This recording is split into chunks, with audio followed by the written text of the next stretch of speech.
Parasha Bo, la vérité éternelle. La Parasha Bo nous relate les dernières étapes de la libération d'Israël de l'Égypte, marquées par les 3 dernières plaies, les sauterelles, l'obscurité et la mort des premiers-nés.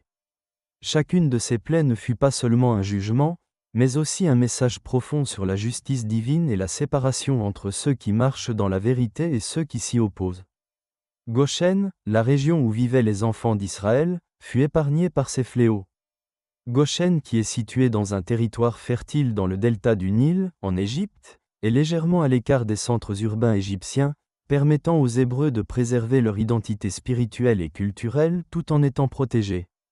La fertilité de Goshen en fait un lieu idéal pour les troupeaux et l'agriculture, ce qui correspond au mode de vie des Hébreux.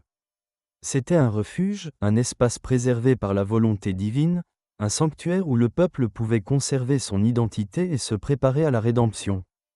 Goshen représente ainsi bien plus qu'un lieu physique. Il symbolise la protection et la présence divine pour ceux qui se confient en lui.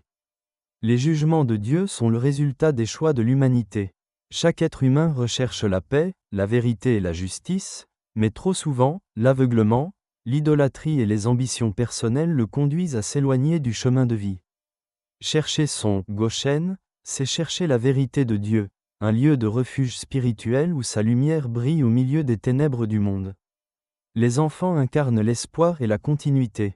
Lors de la dernière plaie, l'Égypte fut frappée par la mort de ses premiers-nés, un écho à la cruauté de Pharaon qui avait ordonné l'extermination des enfants hébreux. Attenter à la vie des enfants, c'est briser l'avenir et éteindre la lumière de l'espérance. N'est-ce pas là la frontière ultime entre l'homme et les ténèbres ? Aujourd'hui encore, ceux qui s'en prennent aux innocents attirent sur eux le jugement divin.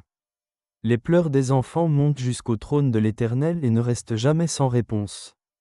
Les otages, arrachés à leur foyer, plongés dans la faim et l'obscurité, portent le témoignage de l'injustice du monde.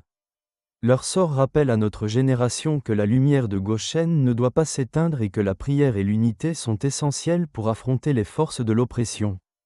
Comme les Israélites marquèrent leurs portes du sang de l'agneau, nous devons marquer nos cœurs de la vérité du Messie, afin d'être sous sa protection. Cette paracha nous appelle à un réveil prophétique. Le monde s'est égaré, et beaucoup ont perdu la vérité du Pessah originel.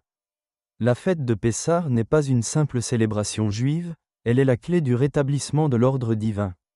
La véritable Pâque est celle de l'agneau immolé, le Messie Yeshua, qui accomplit le sacrifice ultime pour la délivrance de son peuple. Les plaies de l'Égypte ne furent pas de simples catastrophes naturelles. Elles furent une confrontation directe entre l'Éternel et les idoles de l'Égypte, qui portent certes d'autres noms aujourd'hui mais sont hélas des réalités invisibles. Les sauterelles ont anéanti les récoltes, démontrant l'impuissance d'Osiris, dieu de la fertilité et de l'argent. L'obscurité éteignit le rayonnement de Ra, dieu du soleil, dieu du mensonge théologique. La mort des premiers-nés montra que Pharaon, qui se prétendait Dieu vivant, n'était qu'un mortel sans pouvoir face à l'éternel Pharaon ou Constantin de l'époque qui est dieu de l'antisémitisme, qui s'est opposé au judaïsme. De même, aujourd'hui, l'humanité a remplacé la vérité par des croyances altérées. Beaucoup se sont égarés dans des traditions qui dénaturent le message divin. L'illusion d'une Pâque, transformée par Constantin et détournée du plan divin est un exemple flagrant. Il est temps de revenir à la vérité, de sortir des ténèbres spirituelles et de retrouver le chemin du véritable Pessah, celui du Messie Yeshua. Puissions-nous ouvrir nos cœurs à la vérité éternelle, sortir de l'obscurantisme et entrer dans notre Goshen spirituel. Portons sur nous la marque du sang de Yeshua, et soyons sous sa protection, en marchant en esprit et en vérité, jusqu'à la rédemption finale. Shabbat Shalom, L.B.